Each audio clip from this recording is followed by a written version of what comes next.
मरकुस 5 निकालो जल्दी से।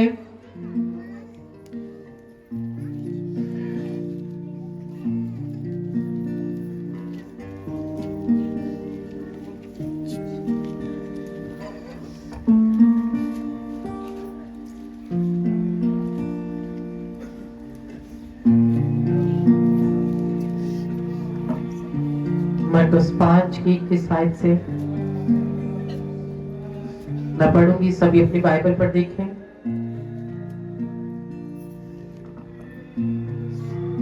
मैं इसकी साइड से पढ़ूंगी। वचन कहता है, जब यीशु फिर कश्ती में पार गया तो बड़ी भीड़ उसके पास जमा हुई और वो झील के किनारे था। और इबादत खाना के सरदारों में से एक शख्स यायर नाम आया और उसे देखकर उसके कदमों पर गिरा और यही कहकर उसकी बहुत मिन्नत की कि मेरी छोटी बेटी मरने को है, तू आकर अपने हाथ उस पर रख ताकि वो अच्छी हो जाए और जिंदा रहे।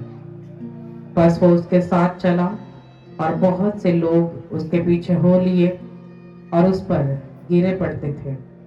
फिर एक औरत जिसके 12 बरस से खून जारी था और कई तबीबों से बड़ी तकलीफ उठा चुकी थी और अपना सब माल खर्च करके भी उसे कुछ फायदा ना हुआ, बल्कि ज्यादा बीमार हो गई थी, यीशु का हाल सुनकर भीड़ में उसके पीछे आई और उसकी पोशाक को छुआ, क्योंकि वो कहती थी कि अगर मैं सिर्फ उसकी पोशाक ही छू लूंगी तो अच्छी हो जाऊंगी। और फिर उसका खून बहना बंद हो गया और उसने अपने बदन में मालूम किया कि मैंने इस बीमारी से शिफा पाई। यीशु ने फिर अपने में मालूम करके कि मुझ में से कुव्वत निकली, उस भीड़ में पीछे मुड़कर कहा, किसने मेरी पोशाक छुई? उसके शागिर्दों ने उससे कहा, तू देखता है कि भीड़ तुझ पर गिरी पड़ी है, फिर तू कहता है मुझे किसने छुआ? उसने चारों तरफ निगाह की ताकि जिसने ये काम किया था उसे देखे। वो औरत जो कुछ उससे हुआ था महसूस करके डरती और कांपती हुई आई और उसके आगे गिर पड़ी और सारा हाल सच सच उससे कह दिया। उसने उससे कहा, बेटी तेरे ईमान से तुझे शिफा मिली, सलामत जा और अपनी उस बीमारी से बची रह। वो ये कह ही रहा था, इबादत खाना के सरदार के हाथ से लोगों ने आकर कहा कि तेरी बेटी मर गई। अब उस्ताद को क्यों तकलीफ देता है? जो बात वो कह रहे थे उस पर यीशु ने तवज्जो ना करके इबादत खाना के सरदार से कहा, खौफ न कर, इत्तेकात रख। फिर उसने पतरस और याकूब के भाई यूहन्ना के सिवा और किसी को अपने साथ चलने की इजाजत ना दी। और वह इबादत खाना के सरदार के घर में आए और उसने देखा कि हुल्लड़ हो रहा है और लोग बहुत रो पीट रहे हैं और अंदर जाकर उनसे कहा, तुम क्यों हुल मचाते और रोते हो? लड़की मर नहीं गई बल्कि सोती है।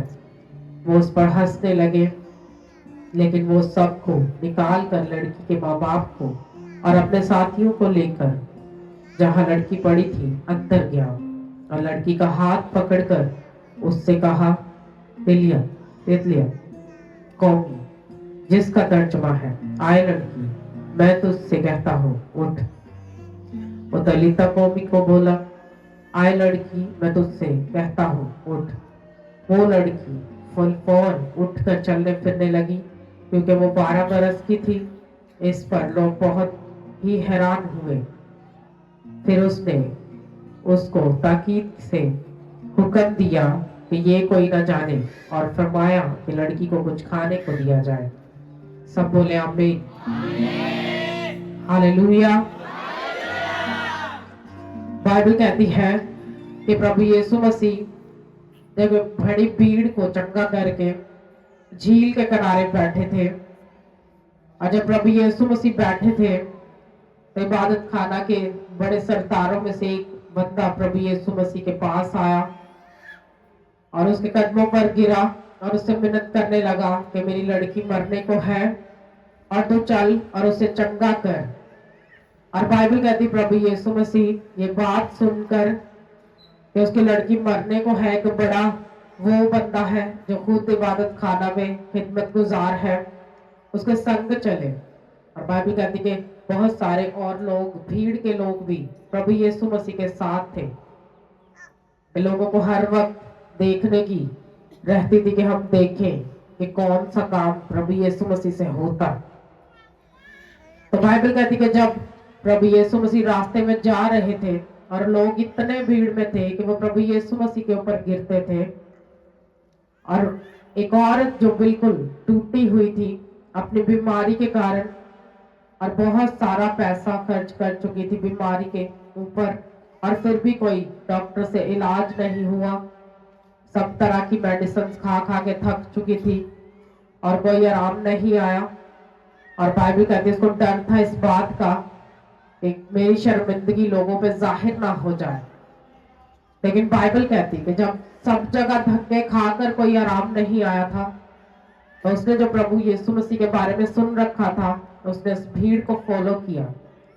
अपनी बॉडी के उस टूटेपन में जब कोई इतनी ताकत भी नहीं कि चलकर प्रभु का पीछा करके सामने से जाके बोल दे कि प्रभु मुझे चंगा कर। और बाइबल कहती है वो अपने मन में इस बात का विश्वास करके प्रभु के पीछे आई कि आज तो मैं चंगी हो ही जाऊंगी। जहां पे लोग इस बात को देखने जा रहे थे कि अब प्रभु यीशु मसीह से कौन सा बड़ा काम हो, क्योंकि उन्होंने तो और भी बड़े काम प्रभु यीशु से देखे थे। तो वो भीड़ जो थी वो बड़े कामों को देखने के लिए प्रभु यीशु के संग थी। लोगों के अंदर विश्वास प्रभु के कामों को देखने का, उनको अपनी लाइफ में होने का बढ़ता रहा और लोग पीछा करते थे और संग संग चलते थे कि कहाँ पे कोई अंधा चंगा हो जाए, कोई लंगड़ा चंगा हो जाए, कोई कोढ़ी शुद्ध हो जाए।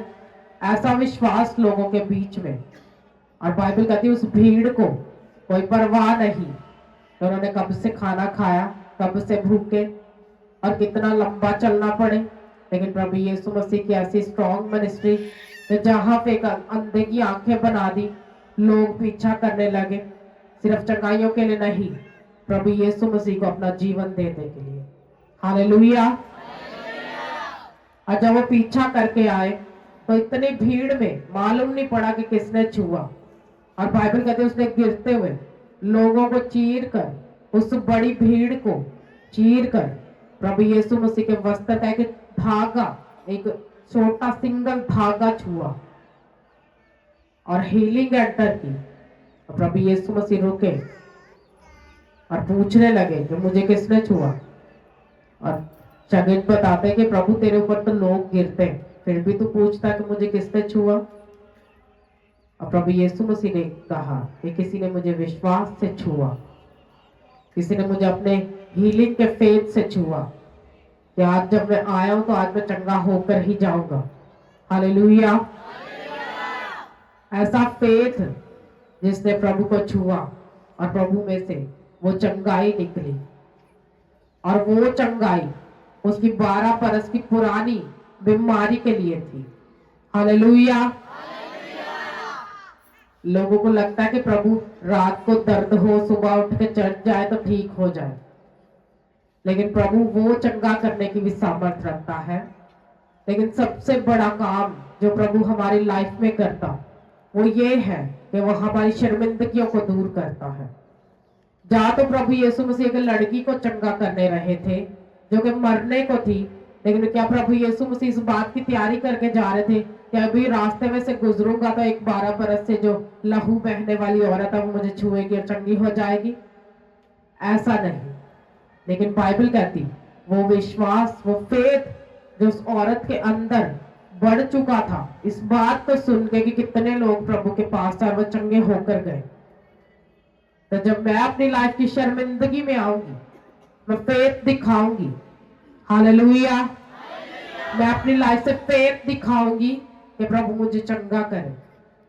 कभी कभी बहुत सारी भीड़ प्रभु के पास जमा होती, और जब भीड़ के अंदर वो फेथ नहीं होता कि वो अपना फेथ प्रभु को दिखाए और प्रभु का जो चंगाई का आत्मा है वो उनमें एंटर करे, वो अपना फेथ नहीं दिखाते और ऐसे करके वो बीमारियां बनी रहती, वो बीमारी कभी छोड़कर नहीं जाती। और कुछ लोग तो शर्म के मारे अपनी बीमारी बताना पसंद नहीं करते, उनको लगता है कि डॉक्टर को ही जाके सारा मसला बताएंगे, जबकि बाइबल कहती है वो सब डॉक्टरों की दवाई खाने के बाद भी चंगी नहीं हुई थी और उसके अंदर भी इस बात की शर्मिंदगी थी कि मैं कैसे इतने लोगों के बीच में से जाऊं। और डरती हुई कांपती हुई उनके बीच में गई, जहां पे लोग इस तरह के बीमारी वाले लोगों को अशुद्ध बोलते थे, अपने संग खड़े होने नहीं देते थे, अपने साथ चलने नहीं देते थे। लेकिन बाइबल कहती जहां विश्वास होता आपकी लाइफ में, वो आपकी जिंदगी में बड़े कामों को लेकर आता है। हालेलुया। वो आपकी लाइफ में बड़े काम दिखाता है और प्रभु उनके बीच में ही बड़े कामों को करता है जिनका ईमान प्रभु के ऊपर है। हाँ कि बाइबल कहती है, मरकुस 16 को पढ़े तो बाइबल वहां पे क्या कहती है, मेरे साथ निकालो।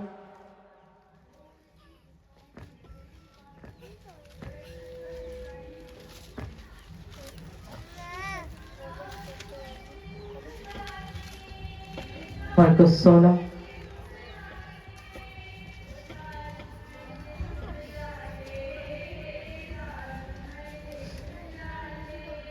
मैं इसकी 16 आयत से पढ़ूंगी, सब इस वचन को ध्यान से सुनो। बाइबल कहती जो ईमान लाए और बपतिस्मा ले वो नजात पाएगा और जो ईमान ना लाए वो मुजरिम ठहराया जाएगा। और ईमान लाने वालों के दरमियान ये मौजे होंगे, वो मेरे नाम से बदरूहों को निकालेंगे, नई नई जुबानें बोलेंगे, सांपों को उठा लेंगे और अगर कोई हलाक करने वाली चीज पिएंगे तो उन्हें कुछ जरर ना पहुंचेगा, वो बीमारों पर हाथ रखेंगे तो अच्छे हो जाएंगे। हालेलुया। ये फेथ रखने वालों के बीच में ऐसे बड़े कामों का बाइबल बयान करती तो जो ईमान रखता है उसकी लाइफ में वो छुटकारा, वो नजात बनी रहती है। लेकिन जो फेथ नहीं करता वो अपना छुटकारा कभी नहीं ले सकता प्रभु से। आमीन। वो अपना छुटकारा नहीं ले पाता। जैसे आप एक जलती आग की भट्टी में कुछ लकड़ियां डाल दो तो वो जलने लगेगी, वो आग बढ़ेगी, जितनी लकड़ी मोटी होगी उतनी आग बड़ी देर तक जलती रहेगी और जलते जलते वो कोयला बन जाएगी। तो वो सुलगता हुआ कोयला बन तो गई लेकिन आग नहीं बुझी, वो आग उसमें जलती रहेगी जब तक वो लकड़ी वो कोयला उसके बीच में। तो जब उस कोयले को एक को बीच में से निकाल के जरा बाहर साइड पे रखना और वो आहिस्ता आहिस्ता ठंडा हो जाएगा, वो आहिस्ता आहिस्ता उसका विश्वास मर जाएगा, वो ठंडा हो जाएगा और फिर जलेगा भी नहीं। लेकिन अगर उसको उसी में रहने दो, उसी आग के संग, तो वो जलता रहेगा। उसको ठंडा होने में बहुत समय लगेगा लेकिन आग भड़कती रही तो वो जलता रहा। हालेलुया। ये हाल है आज के ईमानदारों का, जब तक वो एक संगति में बने रहते वो ईमानदार होते और जब उस संगति से छूटते, तोड़ देते उस संगति में जाना, फिर वो ठंडे हो जाते और बिना छुटकारे वाले हो जाते। फिर चाहे वो रेगुलर चर्च के मेंबर क्यों ना हो, तो कभी कभी चर्च आएंगे फिर मुंह उठा के इधर उधर देखे रहेंगे, वो कभी ताली नहीं मारेंगे, कभी वर्शिप नहीं करेंगे, क्योंकि वो ठंडे हो चुके, वो आग से निकाल दिए गए, बाहर सेपरेट हो चुके। तो मसीही जिंदगी का असर तब तक बना रहता है जब प्रभु यीशु मसीह के साथ हम बने रहते हैं, हम उसकी संगति में बने रहते हैं और उनके बीच में बड़े बड़े कार्य उन लोगों के बीच में, वो फेथ रखने वाले लोगों के बीच में हुए जो फेथ रख के प्रभु के पास आए। ऐसा नहीं कि अपनी शर्मिंदगी के मारे किसी को देख भी ना पाए, दिखा भी ना पाए। और बाइबल कहती कि उन्होंने बड़ा विश्वास प्रभु के सामने दिखाया। जब बड़ा फेथ दिखाया तो बड़े काम उनकी जिंदगी में हुए, वो बड़े छुटकारे हुए लाइफ में।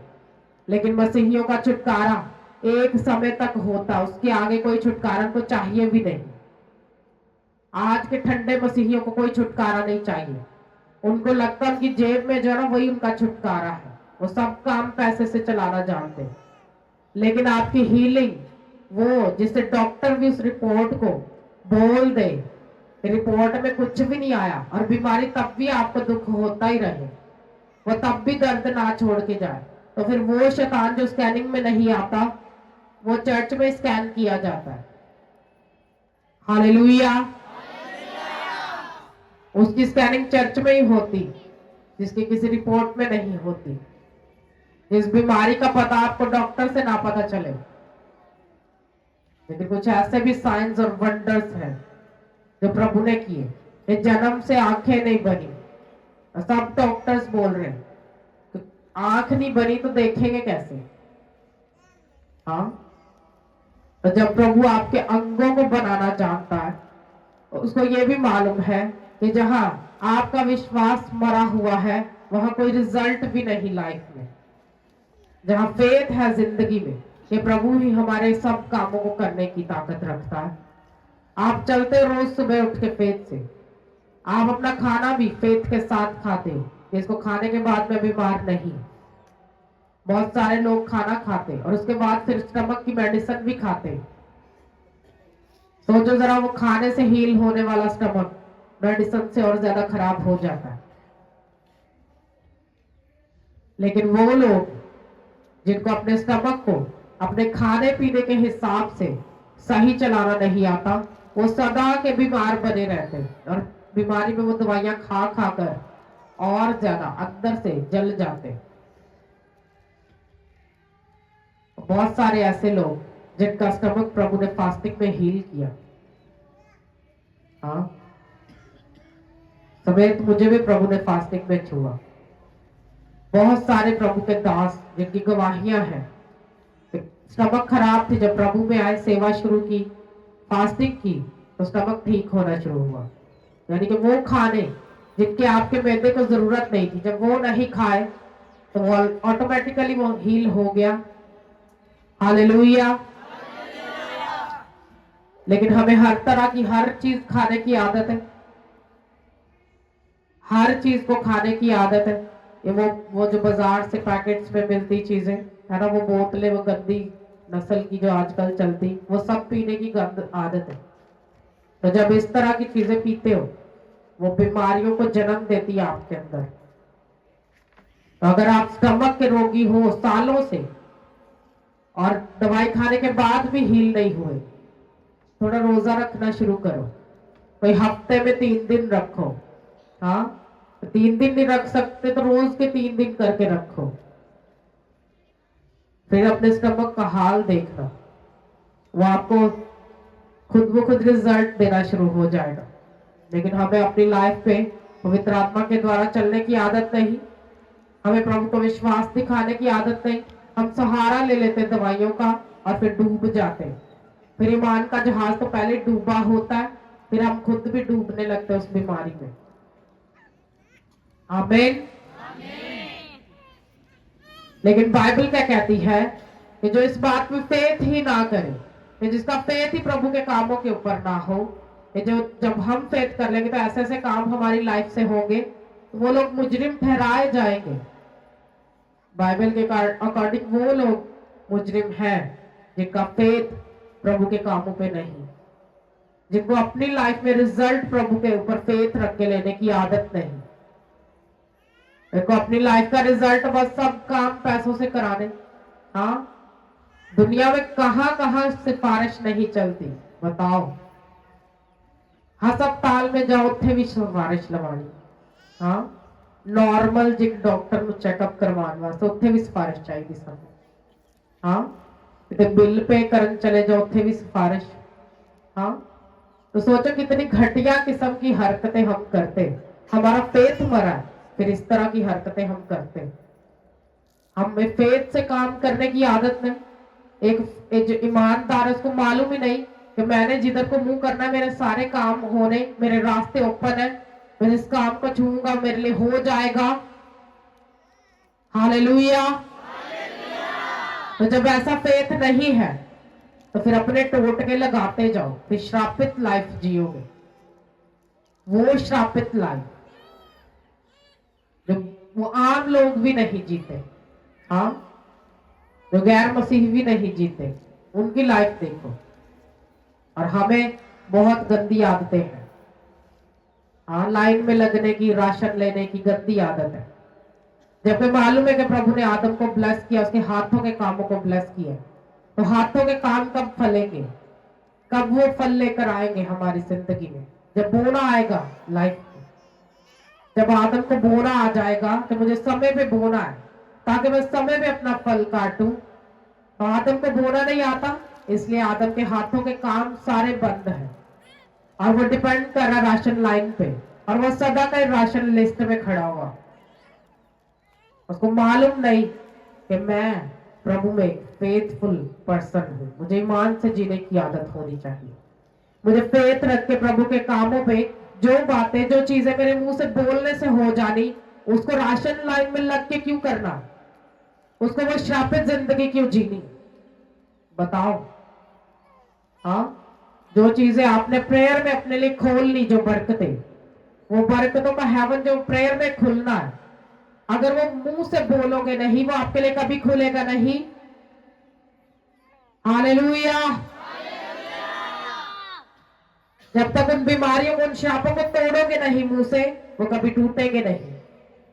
और यही है आपकी फेथफुल लाइफ, जिसको आप अपने ईमान को छोटे लेवल पे इस्तेमाल करते हो, और वो बाइबल के अकॉर्डिंग होता है कि आपके छूने से लोग चंगे हो जाए, आपके बोलने से आकाश खुल जाए, हाँ, आपके कहने से चीजें होने शुरू हो जाए। क्या था एलिया? हमारे समान, हमारे जैसा दुख सुख भोगी इंसान, उसको भी पीड़ा होती थी, हाँ, वो भी मींह पड़ता था तो छुपने की जगह ढूंढता था, लेकिन बाइबल कहती है उसकी लाइफ का असर इतना ज्यादा क्यों था? क्योंकि वो कहता है कि जिस खुदावन के आगे मैं बैठा रहता हूं, उसके नाम की शपथ, मेरे कहे बिना आसमान से बारिश नहीं होगी। हालेलुया। हाँ, कैसा रोब, कैसा जलाल एलिया की लाइफ पे। मालूम था जिस खुदावन के आगे मैं खड़ा रहता हूँ, वचनों को चलता हूँ, उसके नियमों को फॉलो करता हूँ अपनी जिंदगी में, मैं भटकता नहीं। कभी मैं देखा नहीं गया लोगों में पार्टी मनाते प्रभु की प्रेजेंस छोड़कर, तो क्यों प्रभु मेरी बात को टालेगा? वो कहता मेरे कहे बिना ना बारिश बरसेगी, ना ओस पड़ेगी। और बाइबल कहती 3.5 साल आसमान बंद रहा और कोई बारिश नहीं हुई, इतना सूखा बंजरपन हुआ कि लोग मरने लगे भूख से, हाँ, लोग अपने बच्चे खाने लग गए, ऐसा काल पड़ा, ऐसी भूख हुई। और बादशाह बखला गया पूरा, ढूंढने लगा, ढूंढो उसी बंदे को जिसने ये बात बोली थी, हाँ, वो बाल पे विश्वास करने वाले लोग, राजा की, और बोलता देखता हूं तेरा खुदावन जो कैसे आसमान को बंद करेगा। लेकिन बाइबल कहती कि जब 3.5 साल बारिश नहीं हुई, तो राजा ने अपने एक सेवक को भेजा कि जा तू इस तरफ को जा, ढूंढ एलिया को, मैं इस तरफ को जाता हूं। और रास्ते में चलते चलते उसके सेवक को एलिया मिल गया, उसको कहता जा बादशाह को बोल मैं तुझे कल इस टाइम फलाने पर्वत पे मिलूंगा। और वो कहता ना ना, मैं तो ये बात नहीं बोलूंगा जाके, तू तो मेरा सर कटा देगा, तेरा क्या पता है, तू अभी मुझे बोल के अभी तुझे पवित्र आत्मा उठा के कहीं पहाड़ पे ले जाए, किसी जंगल में ले जाए, तो मैं तुझे कहां से ढूंढूंगा? कहता नहीं, तू जाके उसको बोल दे। और बाइबल कहती 3 बार एलिया ने उसको बोला कि जाके तू बादशाह से बोल दे कि मैं तुझे मिलने आ रहा हूं। हो पवित्र आत्मा के जन, आप हो सच्चे परमेश्वर के दास, और आपका कहा प्रभु टाल दे, ऐसा हो नहीं सकता। अगर आप पाप करते हो, आप कभी अपनी बातें प्रभु के सामने मनवा नहीं सकते, वो कभी अपने ऊपर काम नहीं करेगा। Hallelujah, hallelujah. जोर से बोलो हालेलुया, हालेलुया। वो कभी नहीं आएगा आपके कैरेक्टर पे काम करने, कि देख देख मैंने तेरे से इससे अच्छी देख कर रखी है। हाँ, और लोग क्या है, गंदगी देखना छोड़ते नहीं, वो अपनी आंखों के सहारे चलते और पाप का पीछा करते चलते कि देख ले कहाँ लड़की अच्छी, कहाँ बहरी है, कहाँ गूंगी है। हाँ, कोई मालूम नहीं, पाप है ना, लाइफ में किसी को भी फॉलो कर लेंगे। हाँ, कोई पाप की जन्मी हुई को भी फॉलो कर लेंगे, लेकिन कभी पवित्र आत्मा को फॉलो नहीं करेंगे कि प्रभु का आत्मा हमें क्या कहता है। तुम्हारा जीवन पवित्र होना चाहिए, तुम्हारा कैरेक्टर पवित्र होना चाहिए, तो तभी तुम प्रभु के आगे अपनी बातों को मनवा लोगे।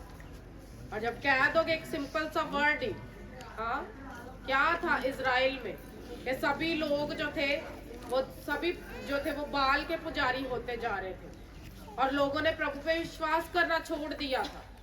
उस टाइम में जब प्रभु ने उनको पकड़ा अपने दास एलिया के द्वारा, कोई परवाह नहीं कि चर्च जाना है, संडे चर्च का दिन है, कोई परवाह नहीं, हमें बोना है, और सारे जा रहे बाल के पुजारी उसकी मेज पे खाते और पीते। प्रभु को क्रोध आया और ऐसा वर्ड प्रभु ने एलिया को दिया, और उस बंदे को प्रभु ढूंढता है जो सदा ही उसके भवन में, सदा ही उसकी हजूरी में बैठा रहे, सदा ही खड़ा रहे, सदा चलता रहे विश्वास के साथ, और वो प्रभु का कहा कभी न टाले। और हमें 10-10 साल लग जाते एक पाप को छोड़ने में, और कुछ लोग तो जस्ट चर्च में आते देखने दिखाने के आज वेखिए हुंदा की। हाँ, तो मैं आपको बता दूं कि आज वो दिन है जब आपके हृदय को प्रभु बदलने वाला। आमीन। सब तरह के पाप के अटैक टूट जाएंगे प्रभु यीशु के नाम में। आमीन। तो फिर वो जो चेक करना ना, आपको प्रभु खुद चेक करने आएगा कि पाप छोड़ा अब तक के नहीं, वो गंदा देखना छोड़ा के नहीं, वो चीजों को अपने समान देखना छोड़ा के नहीं, प्रभु खुद देखने आएगा, वो खुद आपकी सुधि लेगा। हालेलुया, जोर से चिल्लाओ हालेलुया।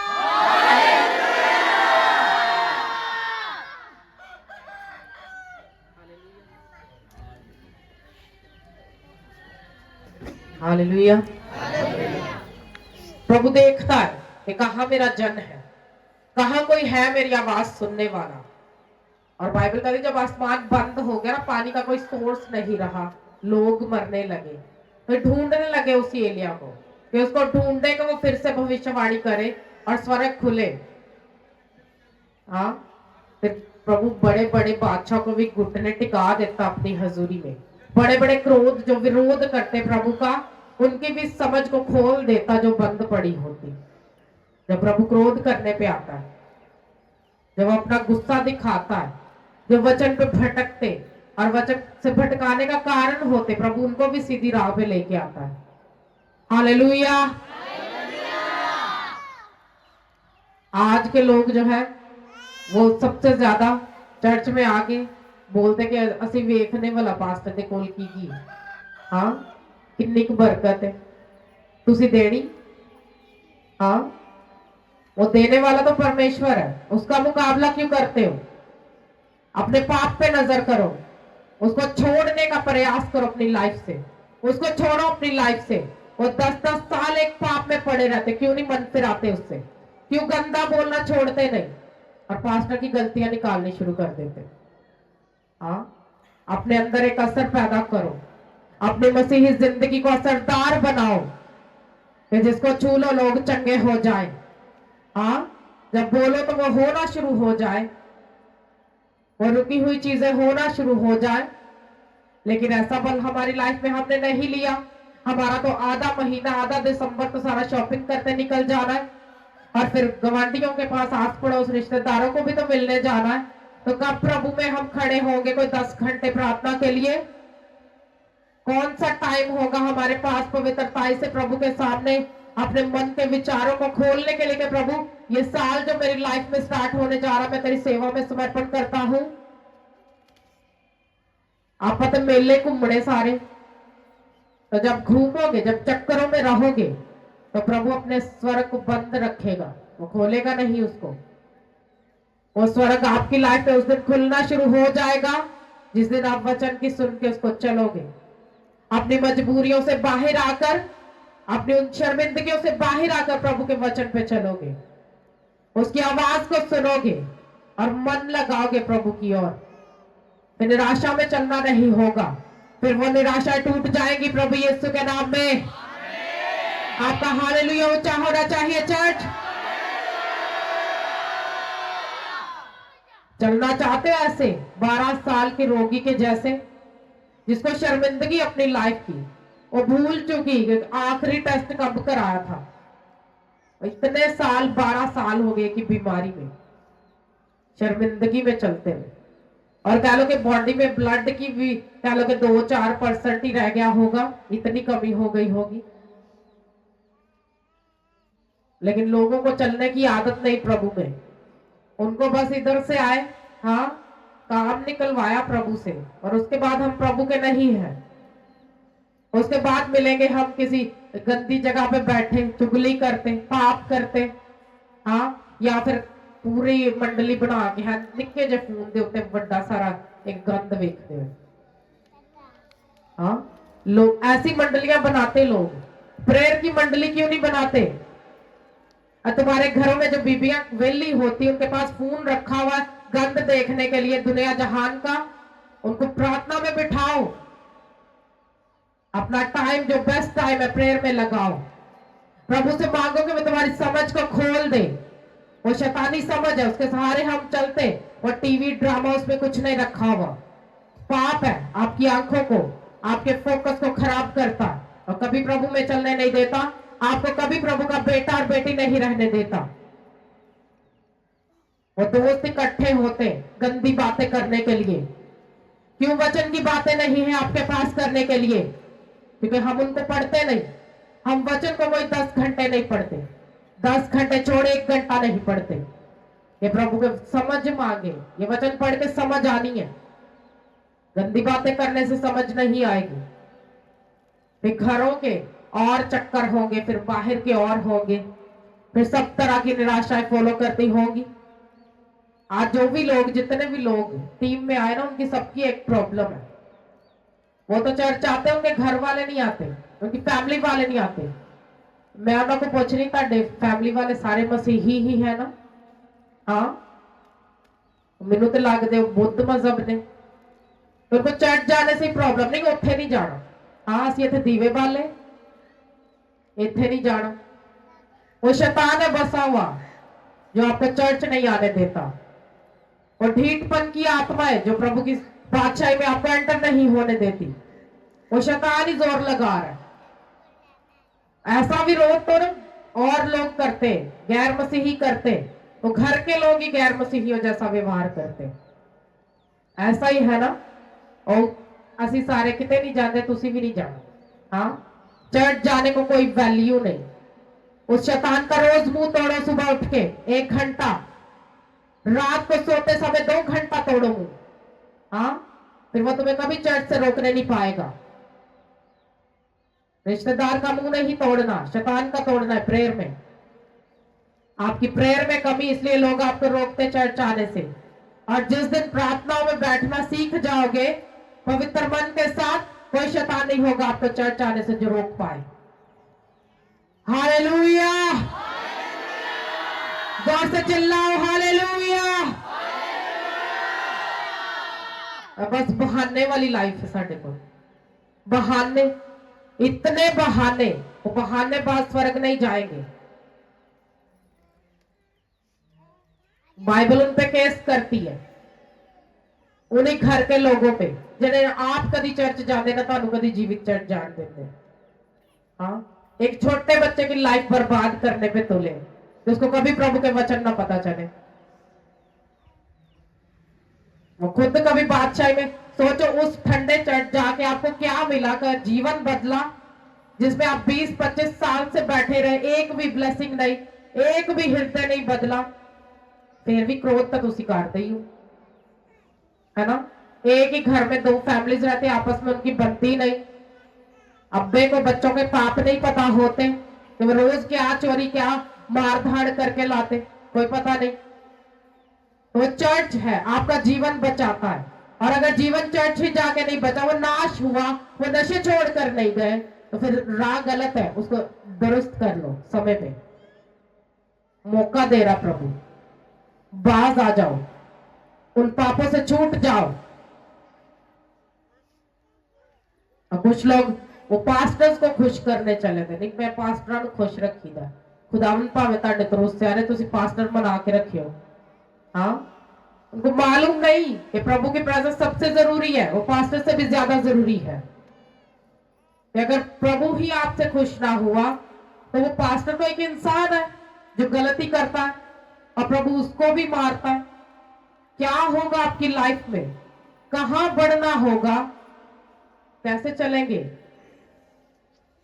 वचन के अकॉर्डिंग चलो। जहां लोगों ने अपनी शर्मिंदगियां छुपा कर नहीं रखी, उनकी लाइफ में बड़ी ग्रेस भी एंटर की, बड़े छुटकारे भी एंटर किए, और उनको प्रभु ने इस जहान के तुच्छों को चुना अपनी सामर्थ के बड़े कामों को दिखाने के लिए, दूसरों को सिद्ध करने के लिए, और हकीमों की हिकमत को नेस्त करने के लिए। जो अपने आप में बड़े समझदार बनते थे, उनको वचन से समझाने के लिए चुना। हालेलुया, जोर से चिल्लाओ हालेलुया।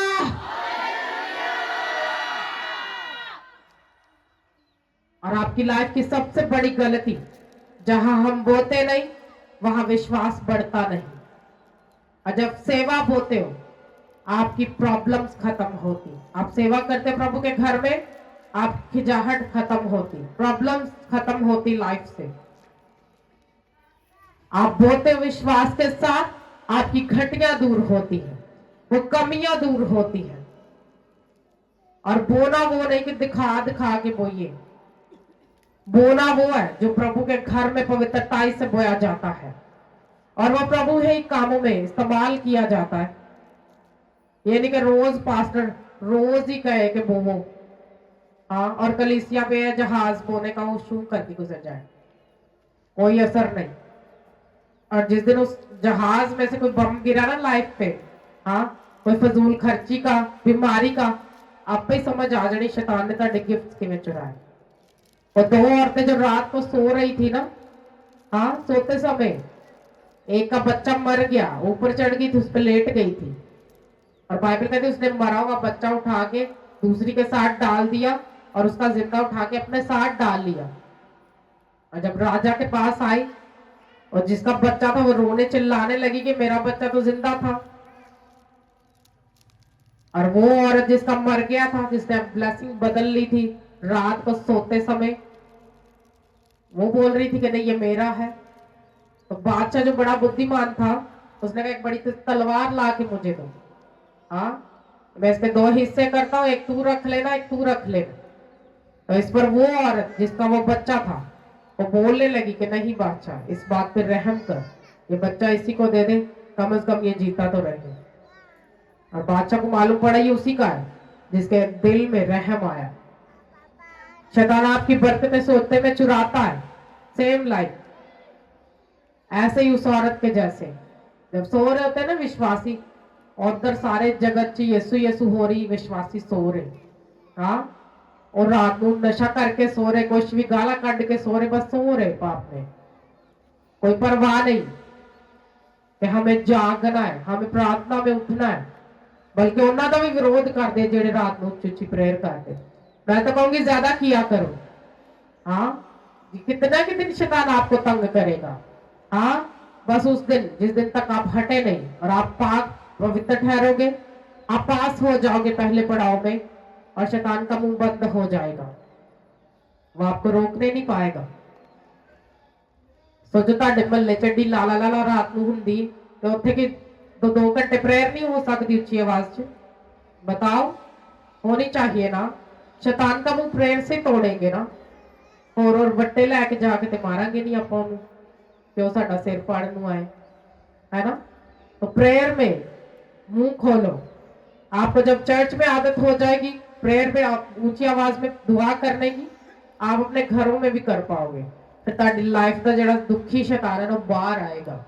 हाँ, आप जब आत्मा के द्वारा चलना शुरू होते हो, आपकी जिंदगी का छुपा हुआ शैतान जाहिर होता। उस शैतान से डरना मत, तो थोड़े समय के लिए है। आमीन। वो थोड़े टाइम का है, वो अपना काम करेगा। जब फेल हो गया ना, मर गया तुम्हारी प्रेयर से, उसके बाद नहीं बोलेगा। तो चर्च के साथ बने रहो। अगर जीवित रिजल्ट अपनी लाइफ पे लेना चाहते हो, ऐसे बड़े काम देखने चाहते हो, वो कलीसिया का विश्वास है जो बड़े कामों को उनकी लाइफ में लेकर आता है। वो पास्टर चाहे ओवरफ्लो हो ब्लेसिंग से, अगर कलीसिया में विश्वास नहीं चलने का, तो वो कैसे चंगे हो जाएंगे? वो कभी चंगे नहीं होंगे। मैं दावे से कहती हूँ, आपकी वो एक सिंपल सी टांग दर्द वो 10 साल भी चर्च में खाली बैठने से नहीं होगी, जब तक आप अपना विश्वास नहीं दिखाओगे। जिस दिन आप अपना विश्वास दिखा दोगे, फिर प्रभु यीशु मसीह आपके मोहल्ले से कहीं और क्यों ना जा रहे हो, आप तो छुए बिना नहीं जाएंगे। वो किसी और के घर ही क्यों ना उनकी एंट्री होनी हो, हाँ, वो आपको पहले छुएंगे। आमीन, हालेलुया। जोर से चिल्लाओ हालेलुया। चिल्लाओ हालेलुया। अपने हाथों को उठाओ, थैंक यू जीसस बोलते हुए।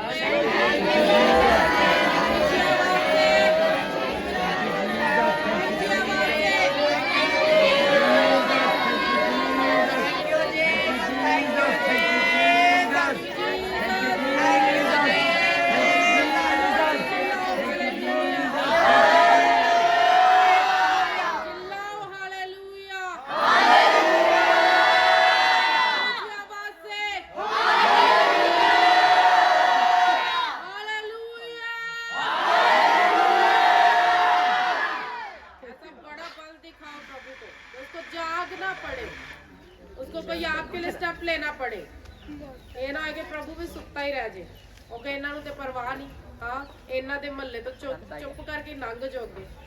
हाँ, लेकिन जहाँ विश्वासी जाग रहे होंगे, जहाँ पे वो प्रेयर में बैठे होंगे, प्रभु उनको छुए बिना कभी नहीं जाएगा। और जो चर्च जागी होगी, जो कलीसिया जागी होगी, प्रभु आपके कामों को करेगा। फिर चाहे दूसरी कलीसिया से रेस में आगे क्यों ना निकलना पड़े आपको, वो स्पीड बढ़ाएगा आपकी। हालेलुया, वो आपकी स्पीड बढ़ाएगा। हालेलुया। और आपको वो रोज रोज के चक्करों से बाहर निकालेगा। फिर रोज रोज की मेडिसिन, वो रोज रोज का कुड़ना, वो छोटी छोटी चीजों के लिए रोज रोज दुखी होना नहीं पड़ेगा। हाँ, फिर राशन लाइन में धक्के नहीं खाने पड़ेंगे।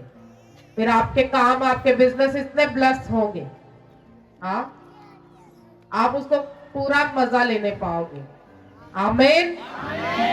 मैंने कहा पूरा मजा उठाओगे लाइफ से। ये नहीं कि शैतान आके सारा कुछ खलारा पाके ਤੁਹਾਡੀ लाइफ से चला जाए तो तुसी कुछ भी ना करो। अब स्टेप लेने की बारी है चर्च। ये दिसंबर आते आते खत्म होते होते अगर विश्वास में चलना शुरू हुए, आप न्यू ईयर एक बिग टेस्टिमनी के साथ एंटर करोगे। आप एक बड़ी गवाही के साथ उठोगे। वो जो पिछले 7-8 महीनों में नहीं हुआ, वो इस दिसंबर बड़े विश्वास को दिखाकर आपकी लाइफ में होने जा रहा है। और मेरी प्रेयर है कि प्रभु दाऊद के जैसा बड़ा बल दे, ऐसा बड़ा बल दे, ऐसा विश्वास दे कलीसिया को कि कलीसिया जिधर को मुंह करे उनके काम खुलने शुरू हो जाए प्रभु यीशु के नाम में। वो जिस बात को करे उनमें होनी शुरू हो जाए। फिर उनके बच्चे कभी फेलियर ना हो प्रभु यीशु के नाम में। वो कोई एक भी सिंगल लड़ाई हारे नहीं प्रभु यीशु के नाम में। वो बड़े बड़े कामों को अपनी लाइफ में कर पाए प्रभु यीशु के नाम में। अगर आपका आमीन ऊंचा है तो ये ब्लेसिंग आपकी है कलीसिया। दूसरों से जेलसी नहीं करना, और हम किसी रेस में नहीं है। हम तो सिर्फ अपने प्रभु के प्रेम में बढ़ने की आस में है कि वो प्रेम बढ़ा रहे हमारी लाइफ में। वो प्रेम बढ़ेगा, पाप छोड़कर जाएगा और नए रास्ते खुलेंगे प्रभु यीशु के नाम पे। और जिस दिन आपकी लाइफ की गवाहियां बढ़ी, जरूर ही आपका मोहल्ला हिलेगा आपकी गवाही से। मैंने बोला वो जो आपको चर्च आने से रोकते, फिर आपका हाथ पकड़ के खुद चर्च में आएंगे। जिस दिन अब बड़ी गवाही आप में से पैदा हुई, तैयार हो कलीसिया?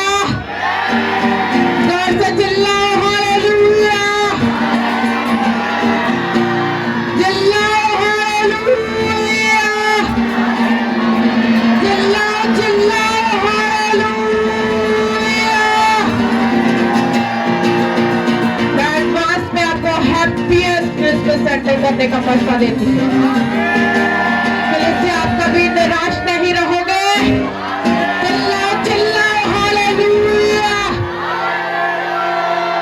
आप अपनी ब्लेसिंग को, इस मस्सा को उछल के रिसीव कर सकते हो जो हेवन से आपके ऊपर उतर रहा है right now. happiest Christmas to all in Jesus mighty name। मैं आपको happiest करने का मौका देती हूँ Jesus mighty name। आज स्वर्ग आपकी लाइफ में खुल जाए और आपका पूरा दिसंबर खुशियों से भरा हो प्रभु यीशु के नाम में। हर निराशा में रहे प्रभु यीशु के नाम में।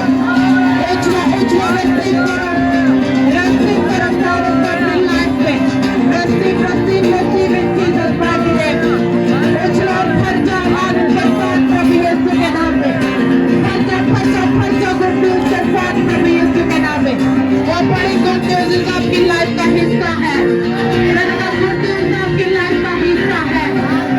ये दिसंबर आपका बरकतों से खाली नहीं होगा प्रभु यीशु के नाम में। उछलो रिसीव करो जो चल रहा है वो गवाही के साथ वापिस आ रहा है।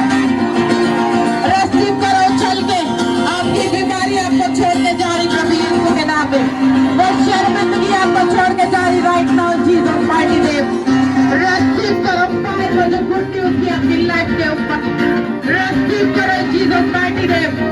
Receive in Jesus mighty